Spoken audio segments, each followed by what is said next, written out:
And the problem we have, and the way, you know, a correct and a fair media exposes things, but we have a very corrupt media. They won't even report this. If this were the other way around, it would be the biggest story. Now, I will say apartheid, terrible. That was the biggest story. That was reported all the time. This is sort of the opposite of apartheid. What's happening now is never reported. Nobody knows about it. All we know is we're being inundated with people, with white farmers from South Africa, and it's a big problem. Marco Rubio was telling me he's never seen anything like it. The numbers of people that want to leave South Africa because they feel they're going to be dead very soon. Yes, please. I was going to say, Brian, go. If I could just ask you a question. 72% of farmers in your country are white. If they flee, do you feel that maybe the economy could collapse? You may not have a gap to fill in those people that need to replace those farmers. You know, I'd like my Minister of Agriculture, who is white,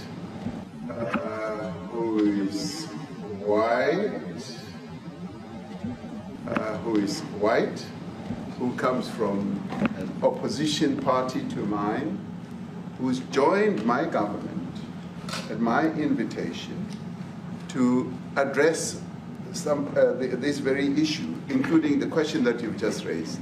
John? Thank you very much, Mr. President. Yeah. Mr. President, thank you for welcoming us to the White House. I would say we have a rural safety problem in South Africa. I don't think anyone wants to candy coat that. And it requires a lot of effort to get on top of it. It's going to require more policing resources. It's going to require a different strategy to be able to deal with it. But certainly the majority of South Africa's commercial and smallholder farmers really do want to stay in South Africa and make it work. And I've just come from the largest agricultural show in the Southern Hemisphere with organized agriculture and farmers, and the majority of them want to stay.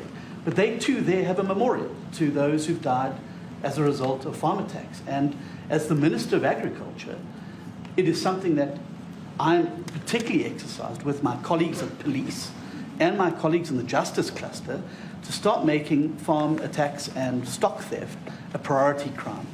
And it affects all farmers in South Africa, particularly stock theft. It has a disproportionate effect on smallholder black farmers. I also want to just say this, that the two individuals that are in that video that you've seen are both leaders of opposition minority parties in South Africa. Umkhonto we Sizwe under Mr. Zuma and the economic freedom fighters under Mr. Malema. Now, the reason that my party, the Democratic Alliance, which has been an opposition party for over 30 years, chose to join hands with Mr. Ramaphosa's party was precisely to keep those people out of power.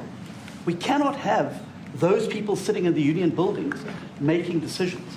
And that is why after 30 years of us exchanging barbs across the floor in Parliament and trying to get one over on each other, we've decided to join hands precisely to keep that lot out of government, because the day they get in to the doors of the union buildings in South Africa or control of our parliament, that's what you're going to see.